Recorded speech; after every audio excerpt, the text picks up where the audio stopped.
Shalom, shalom et bienvenue à notre culte ce matin.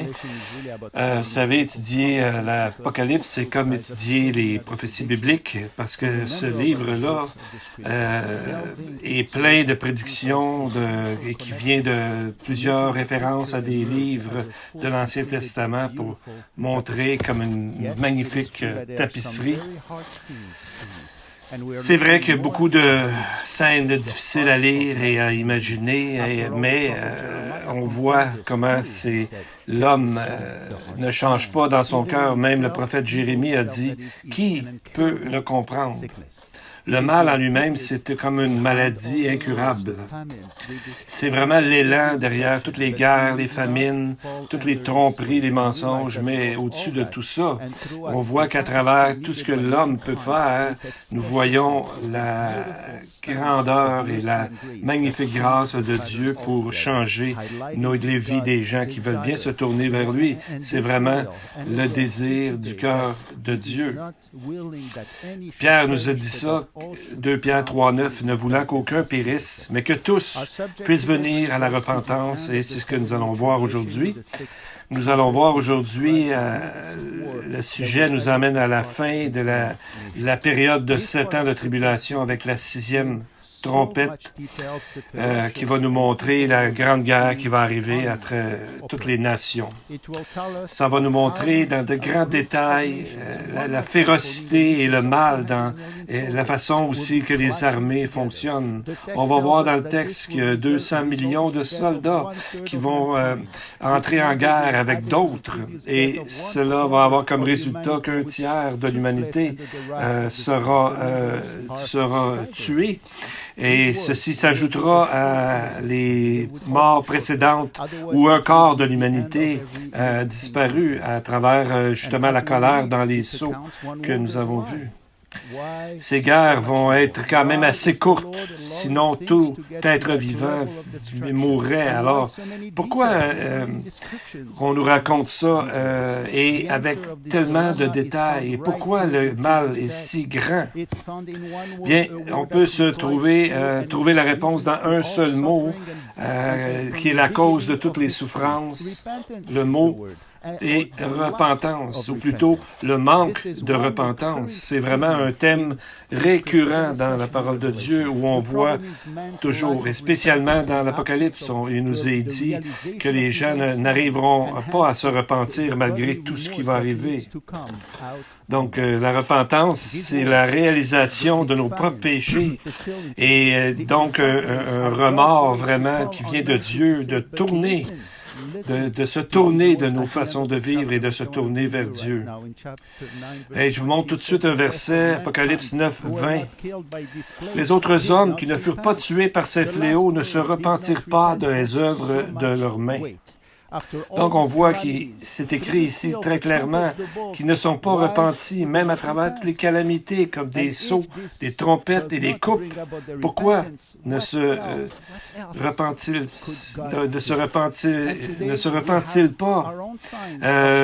Si tout ça ne ramène pas la repentance, qu'est-ce que Dieu pourrait faire d'autre? Donc, on voit, aujourd'hui, on n'est pas très loin de ça. On voit comme un premier avertissement aujourd'hui à travers la persistance et les nouveaux variants de la COVID-19. On dirait que c'est un des premiers avertissements pour qu'on se tourne à voir vraiment ce qui se passe dans le monde. Pourquoi la science n'a pas encore trouvé une façon de trouver un remède à ça?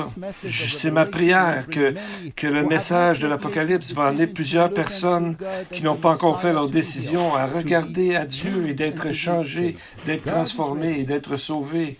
Dieu est prêt, à travers le sacrifice du Messie qu'il a déjà fait, à vous accueillir. Et il faut vraiment se rappeler que le temps file et que ces choses vont arriver très bientôt.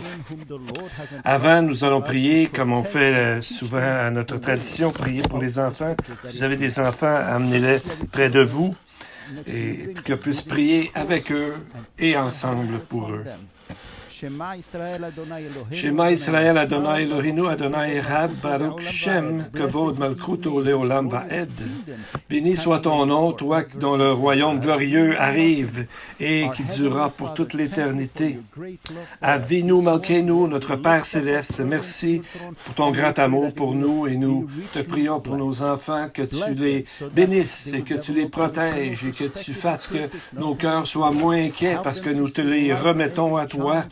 Et Seigneur, qu'ils soient près de toi, qu'ils n'aient pas peur de partager la parole de Jésus partout où ils vont. Nous prions qu'ils vont comprendre la grande capacité d'amour que tu as pour eux et qui surpasse toute paix que le monde pourrait leur donner, que ce soit dans leurs études ou ailleurs. Nous prions pour eux, avec eux, et prions pour toute cette semaine, que tu les gardes et près de ton trône et dans ton amour. Au nom de Jésus, nous prions. Amen. Amen. Maintenant, ouvrons nos Bibles au chapitre 9 de l'Apocalypse. On va regarder dans le texte les détails de la fin des temps. On a commencé à voir les 5 premières trompettes déjà qui vont couvrir la deuxième partie de la période de 7 ans de tribulation, les 3 années et demie. Et chaque trompette nous apporte de plus en plus près de la fin. Les 4 premières trompettes, on a vu une attaque sur la création de Dieu, sur les choses qui pourvoient de la nourriture et des choses pour vivre pour l'humanité. Et on voit qu'il va y avoir cette partie de la création va être détruite à 1/3, comme avec le feu des arbres et de la terre, aussi les eaux et tout ce qu'il y a dans l'eau sera réduit à 1/3 aussi. Peut-être aussi, on voit aussi la lumière de la journée qui va être réduite à 1/3, peut-être à cause des guerres nucléaires à travers la planète. Donc, et tout ça au milieu d'un cataclysme économique total sur toute la planète. Dans la 5e trompette, on voit, c'est un peu incompréhensible, toute la férocité et la cruauté qu'il y a là-dedans. Et parce que nous voyons dans le verset 6 du chapitre 9, « En ces jours-là, les hommes chercheront la mort, et ils ne la trouveront pas. Ils désireront mourir, et la mort fuira loin d'eux. » Est-ce que ça vous fait un peu peur, ça? Bien. Courez vers Jésus, c'est ce que le texte nous dit de faire. J'ajoute rien à ce texte-là. C'est ce que la parole de Dieu nous dit à travers ses prophéties, de retourner à Dieu. Mais les gens, j'aimerais ça pas en parler de ces passages-là, mais les gens ont besoin de savoir ce qui va arriver pour faire leur choix. Maintenant, on va voir la 6e trompette aujourd'hui qui nous emmène dans les derniers 5 mois, les jours et même les semaines et même les jours de la tribulation, un espace de temps qu'il faut regarder ici. Verset 13. Le 6e ange sonna de la trompette, et j'entendis une voix venant des 4 cornes de l'autel d'or qui est devant Dieu. Donc, on voit ici la guerre finale est tout proche, et ça commence par la mention de l'autel d'or et des 4 cornes de l'autel d'or de l'autel. Pourquoi on mentionne l'autel ici? C'est que Dieu n'envoie jamais un jugement avant d'avoir pourvu de la grâce et la miséricorde d'abord.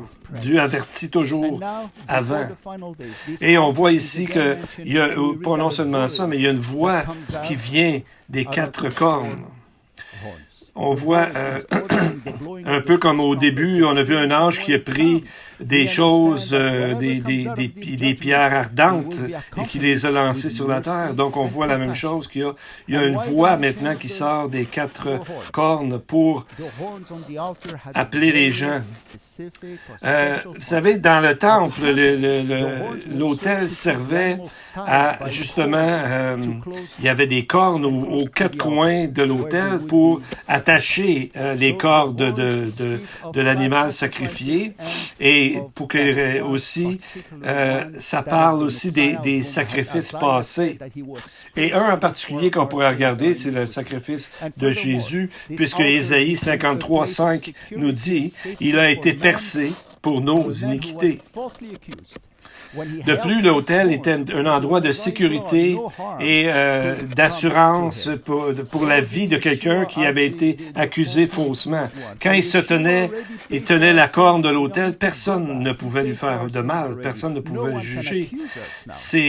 Ces cornes parlent de quoi? De la rédemption et du salut. En fait, les cornes de l'autel de l'encens nous rappellent le travail du Messie et de garder, de se tenir après les cornes est une façon d'être l'image qui nous donne d'être sauvés.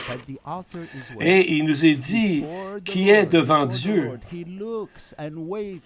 L'autel d'or est devant Dieu. Donc, parce que Dieu veut que tout le monde se tourne vers son autel et en repentance et vienne à lui. Comme Habakkuk, chapitre 3, verset 2, il a dit, « Éternel, j'ai entendu ce que tu as annoncé, je suis saisi de crainte. Accomplis ton œuvre dans le cours des années, ô Éternel. Dans le cours des années, manifeste-la. Mais dans ta colère, souviens-toi de tes compassions. » Dans ta colère, souviens-toi de tes compassions. Le Targum paraphrase ces mots en disant ceci. Au milieu de ta colère, tu te rappelleras avec miséricorde du juste qui fait ta volonté. Donc, on voit que les cornes avaient des cordes pour tenir le sacrifice. Et on pourrait dire que ces cordes-là, dans le fond,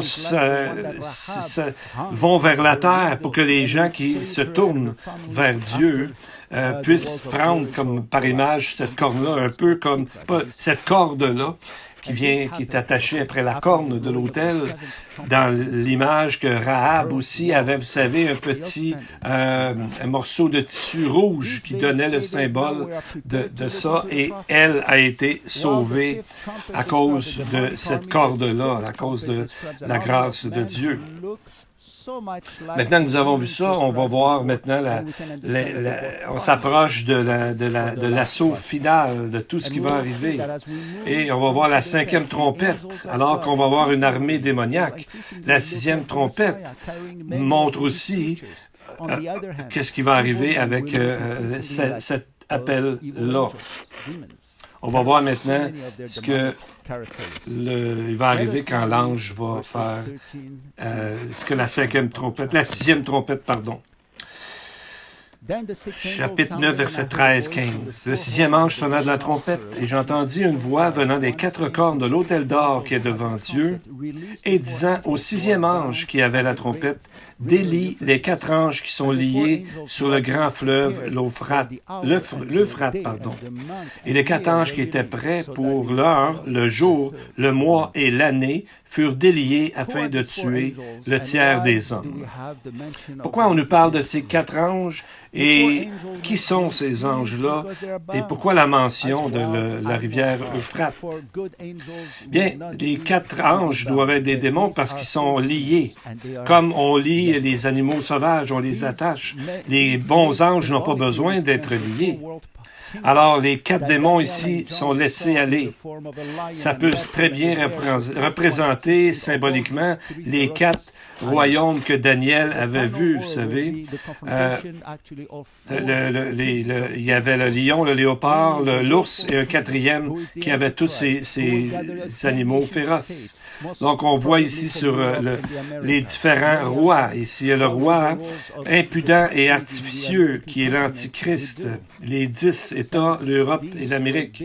Le roi du Nord, qui est Gog, qui est donc Méchec et Tubal. Gog, Méchec et Tubal, qui est la Russie moderne.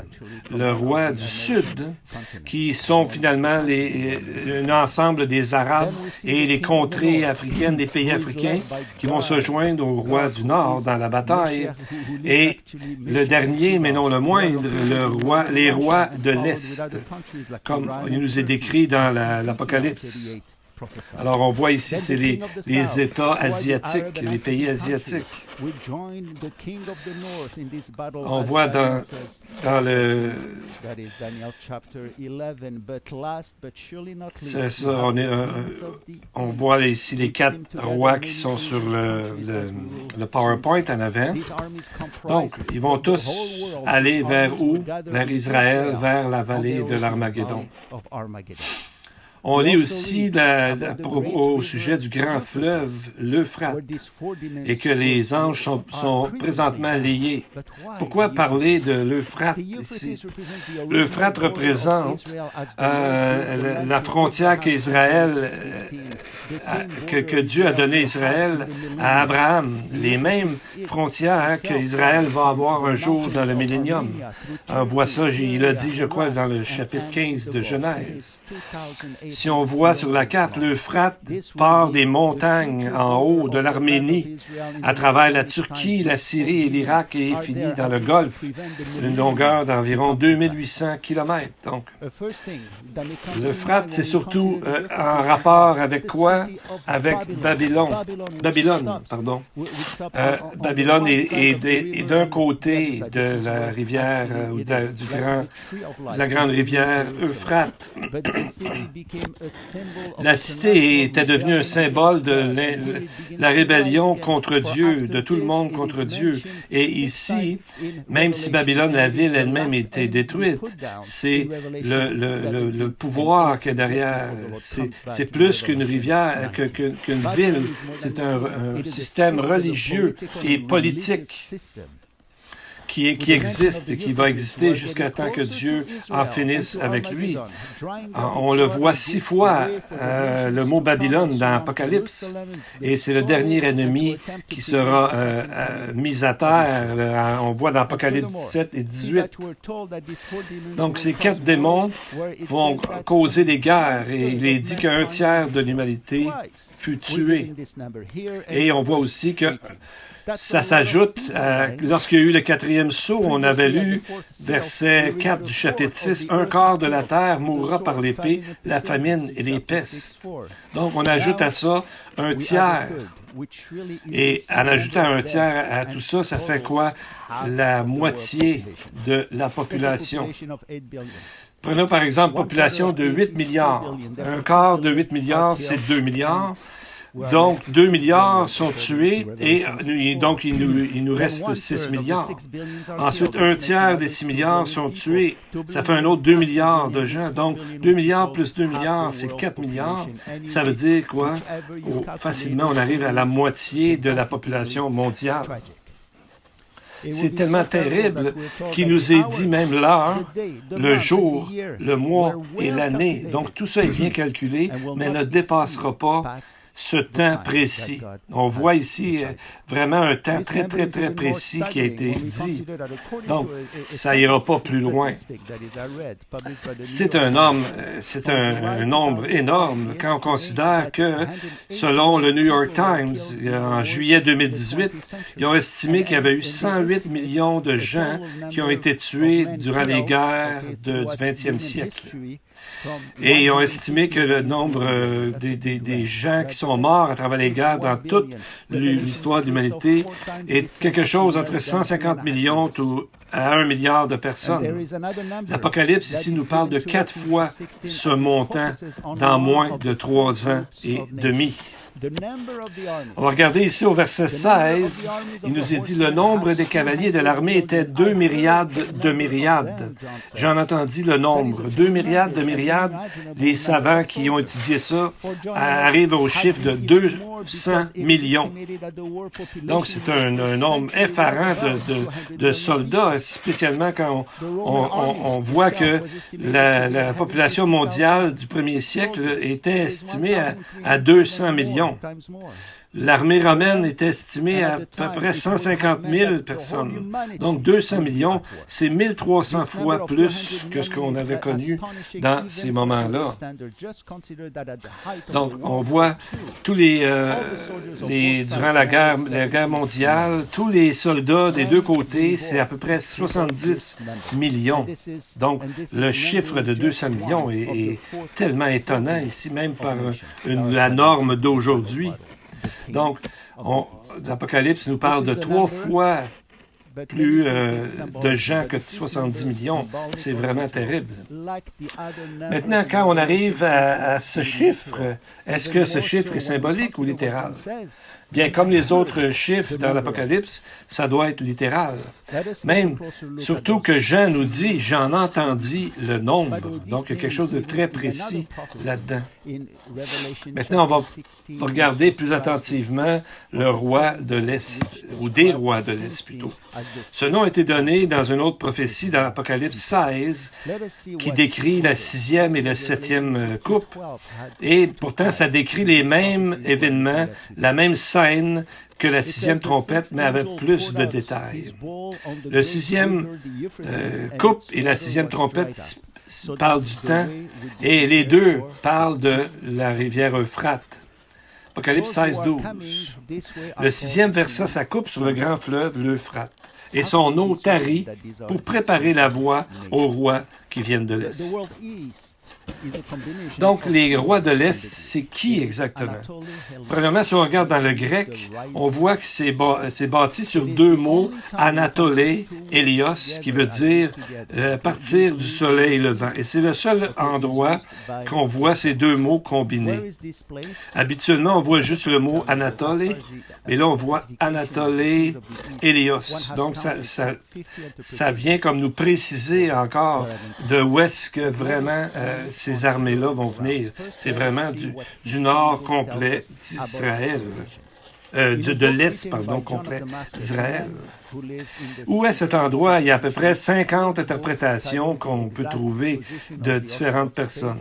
Il y a un monsieur, Jean de Damas, qui a écrit un livre au début du 6e siècle qui s'appelait une exposition exacte de la foi orthodoxe.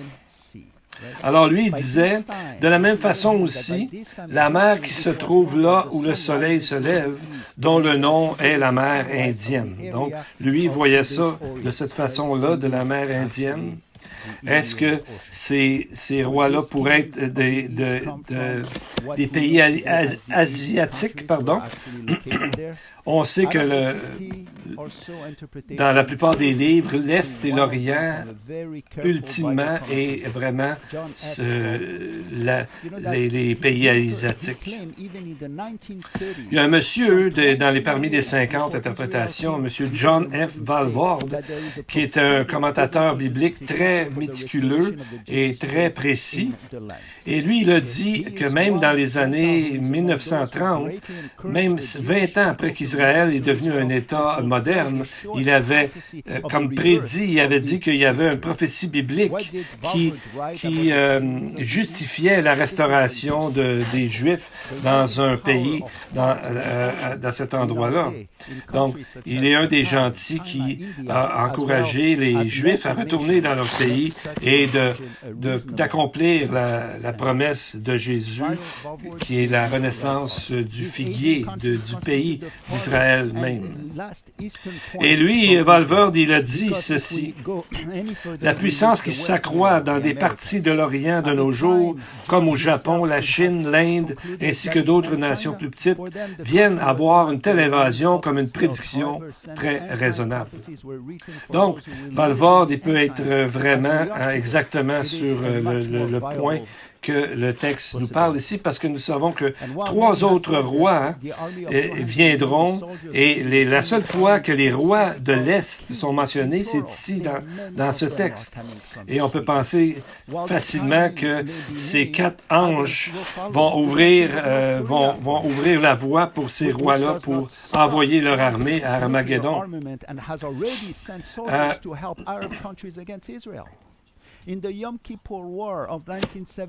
Et on voit que ces gens asiatiques ont aidé plusieurs pays à attaquer Israël dans le passé. On a vu ça. Il a dit que même pendant la guerre de Yom Kippour en 1973, la Corée du Nord a envoyé 1500 soldats pour aider l'Égypte contre Israël. Et les gens d'Israël ont dit qu'ils ont abattu des avions de l'aviation nord-coréenne durant ces vols, durant ces guerres aériennes-là. Et quand on regarde les soldats, bien, ils ont des statistiques, les pays. Alors, si on regarde la Chine a une armée d'environ 2,8 millions de soldats. La Russie, environ 1 million. Les États-Unis, environ 1 million aussi.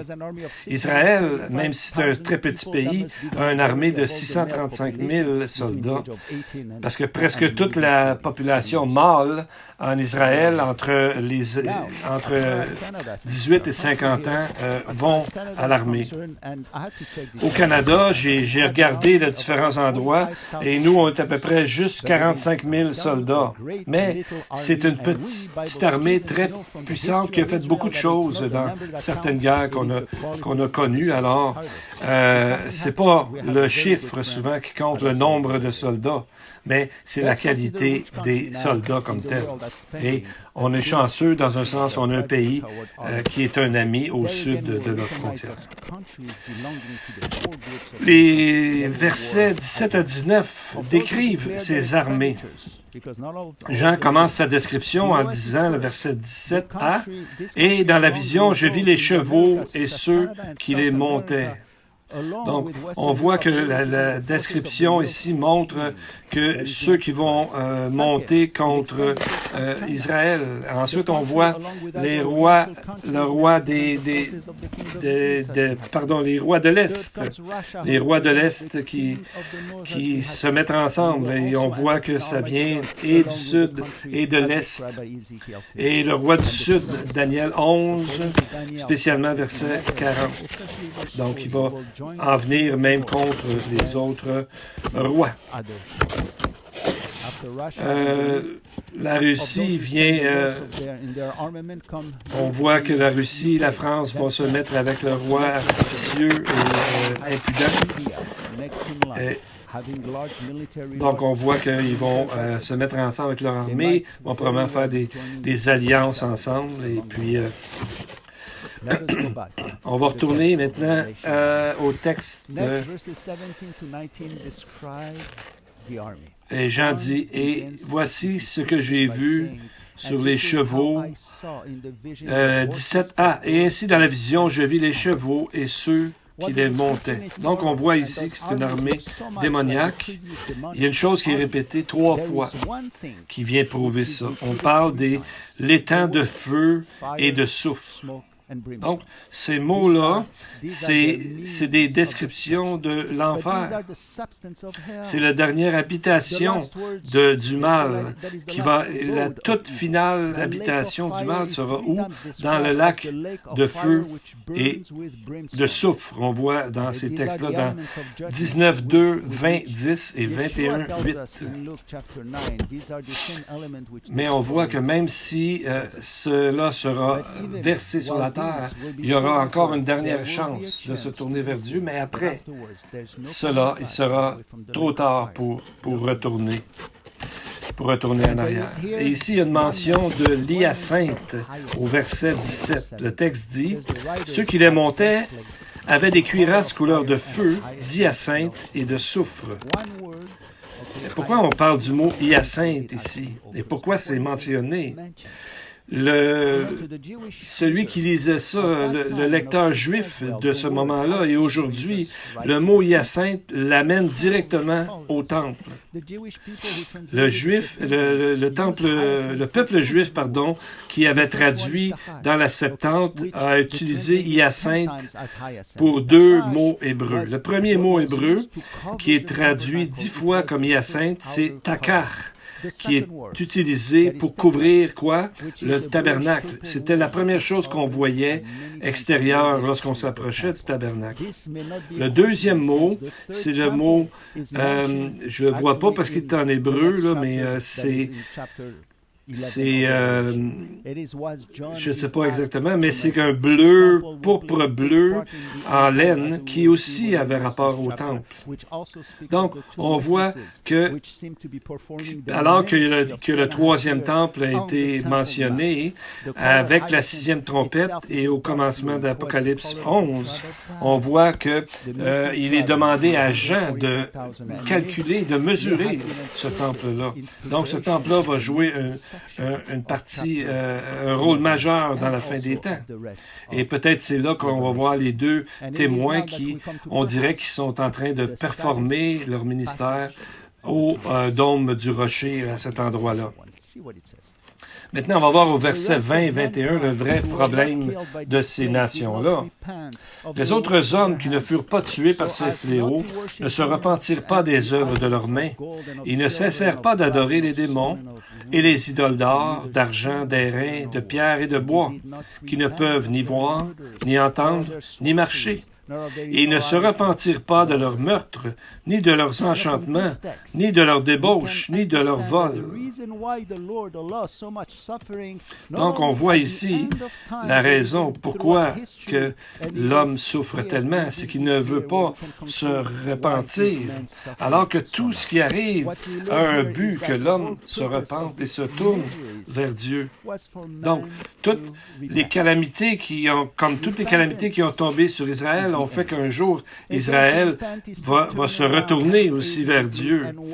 Donc, Dieu est toujours ouvert et invite toujours. Et même en Égypte, alors qu'il y a eu les 10 plaies qui démontraient comment Dieu était quand même plus puissant que leurs faux sorciers, mais en même temps, comment ça se fait que Dieu a attendu 10 plaies. Il aurait pu en finir avec une seule. Mais on voit la patience de Dieu et la chance que Dieu donne encore.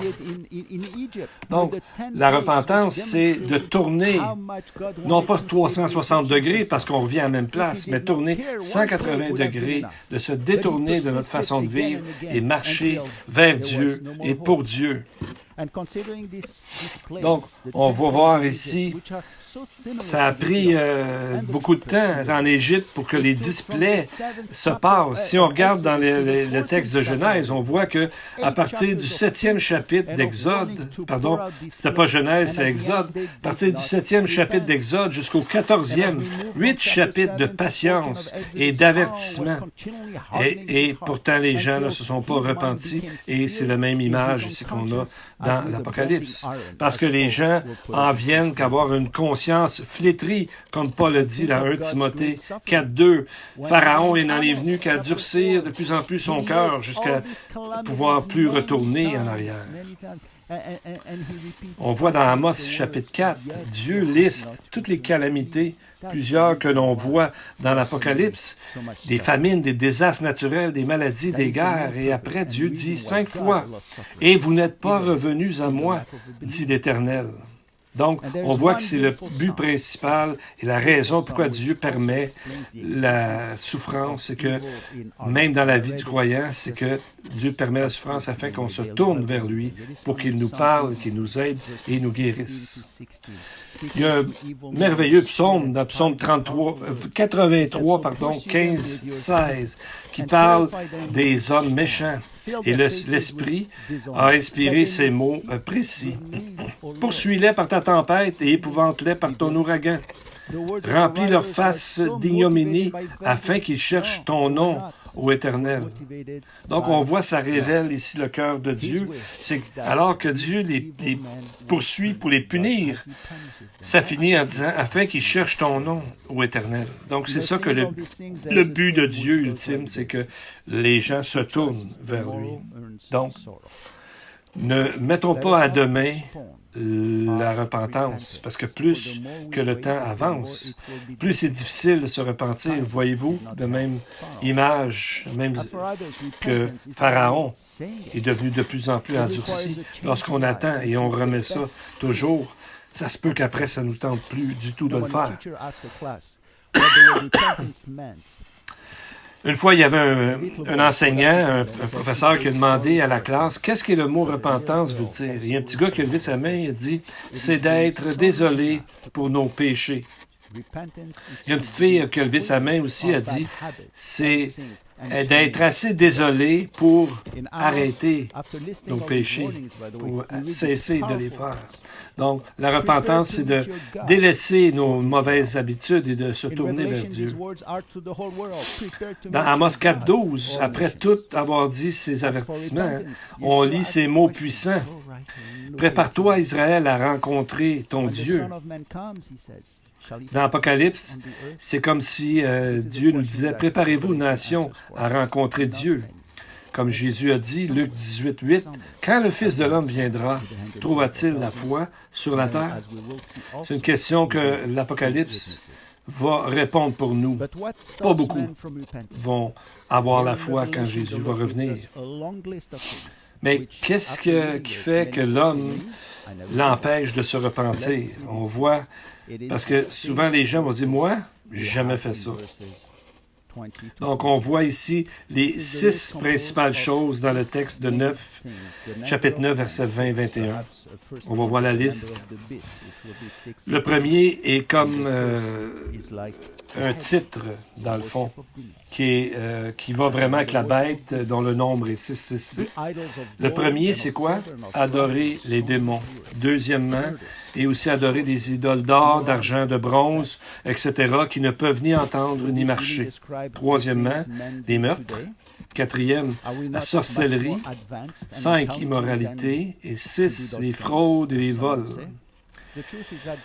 Est-ce qu'on n'est pas plus intelligent que ça? Nous, on ne fait pas mieux que ça? Non. On voit que le cœur de l'homme n'a pas changé et on n'est pas mieux que beaucoup de civilisations. Par exemple, les Assyriens ont été décrits comme étant cruels, barbares et vraiment meurtriers.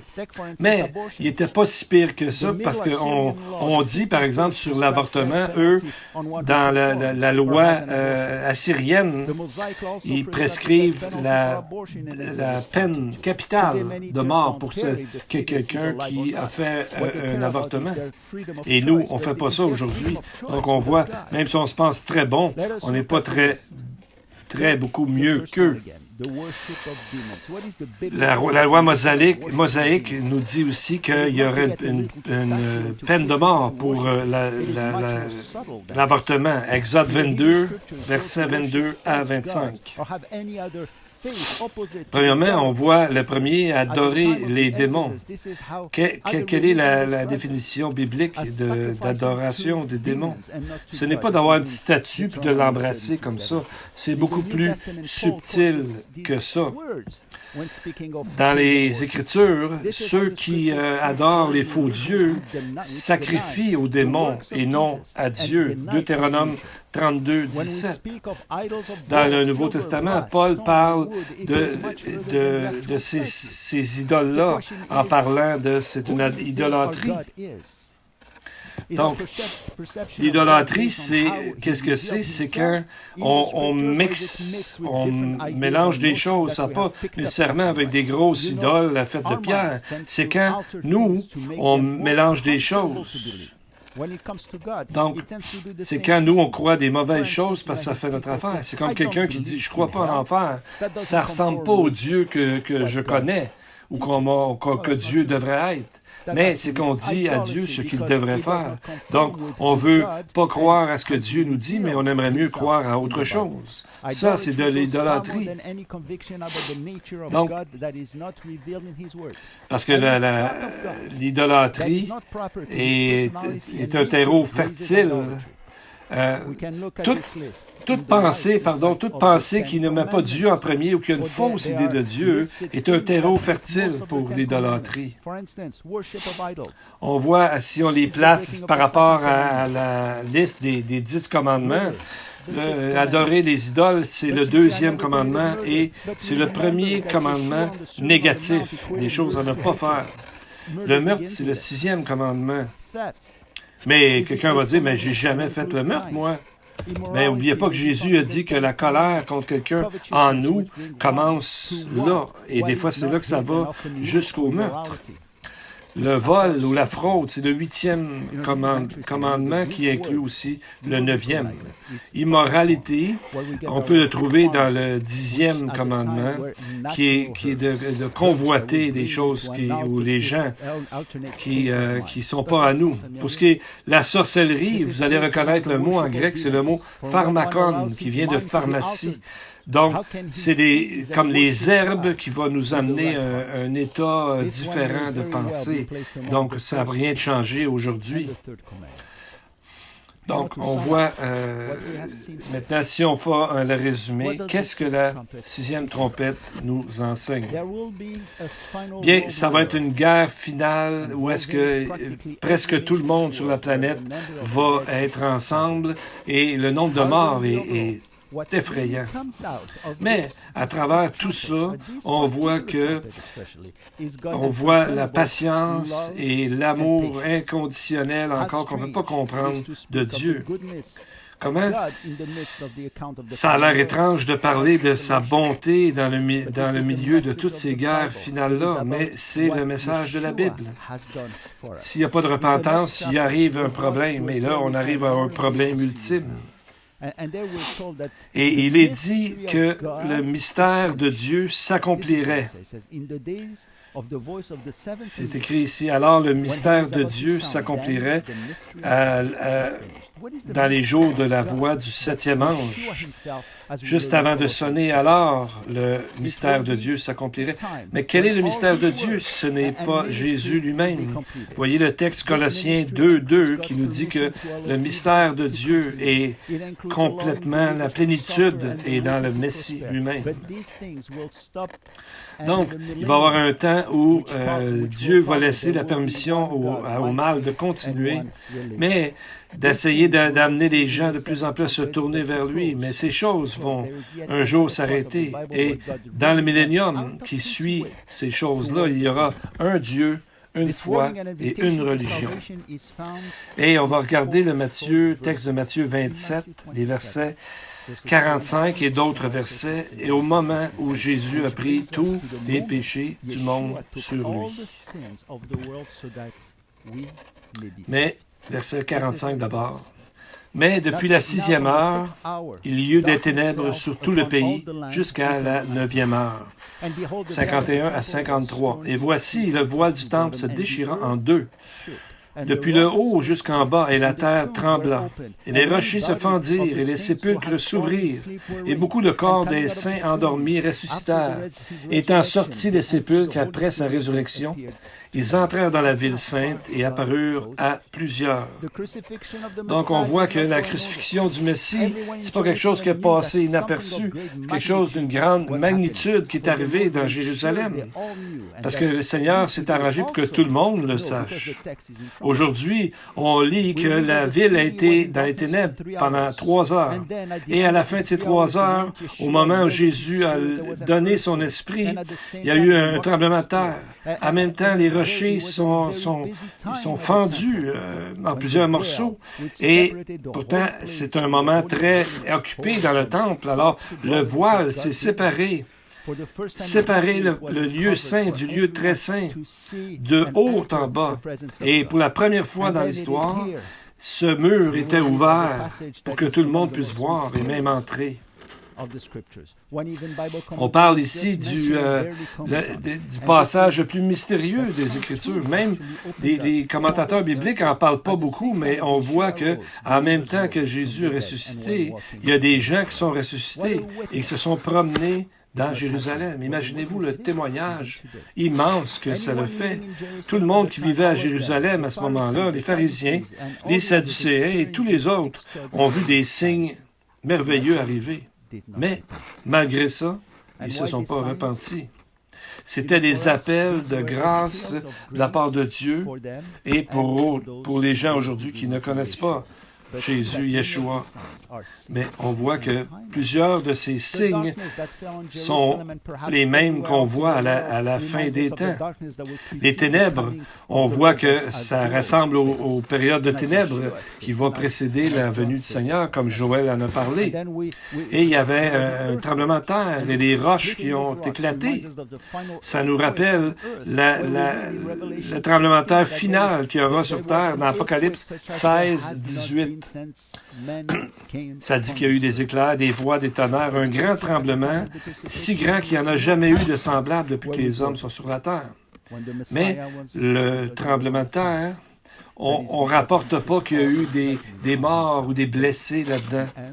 Parce que quand Jésus a pris tout le péché sur lui, tout le jugement sur lui, il n'y a pas eu de retombée sur les autres. Pardon. L'offre est très claire. Acceptez l'offre de Jésus aujourd'hui pour la vie éternelle avant qu'il revienne pour juger la terre. Dernière chose, avant de terminer, on a lu que le voile du temple se déchirait en deux, depuis le haut jusqu'en bas. Donc ça, c'est le voile qui séparait la présence de Dieu de tous les peuples, les nations, chaque individu, sauf un souverain sacrificateur une fois par année. Mais on voit que tout le voile s'est déchiré du haut en bas. Pourquoi? Parce que c'est Dieu lui-même qui l'a ouvert. Et c'était tellement épais que personne ne pouvait déchirer ça. Donc, on voit ce que ça représente comme image. On le voit dans Hébreux 10. Ayant donc, frères, une pleine liberté pour entrer dans les lieux saints, par le sang de Jésus, par le chemin nouveau et vivant qui nous a consacrés à travers le voile, c'est-à-dire sa chair. Parce que seulement Jésus pouvait ouvrir la voie, le chemin vers Dieu, et il l'a fait. À partir de là, pour Dieu, tout est ouvert. Le salut est ouvert à personne. Il est inclusif pour tous, mais il est exclusif parce qu'il y a une seule façon d'approcher Dieu, c'est à travers Jésus. Pourquoi? Parce qu'il a payé pour nos péchés. Prions. Je vais commencer par prier par une ancienne prière. Victadal, Shema Rabba, exalté, et que ton nom soit béni dans le monde que tu as créé selon ta volonté. Qu'il établisse son royaume durant notre vie et nos jours, et au temps aussi de toute la maison d'Israël, rapidement et dans un temps proche. Et nous disons Amen. Que son nom grand et glorieux soit béni pour toujours et pour toute éternité. Seigneur, nous te remercions que tu intercèdes pour nous. Tu appelles les gens à mettre leur confiance en toi et être sauvés de la perdition éternelle, de recevoir du trône de grâce, ta grâce, Seigneur, ton amour, et de les protéger. Seigneur, aide-nous à les voir, te voir comme étant celui qui contrôle et qui dirige toutes ces choses avec amour et avec précision. Que l'Éternel vous bénisse et vous garde. Que l'Éternel se fasse luire sa face sur vous et vous accorde sa grâce. Que l'Éternel tourne sa face vers vous et qu'il vous donne la paix. Amen et Amen.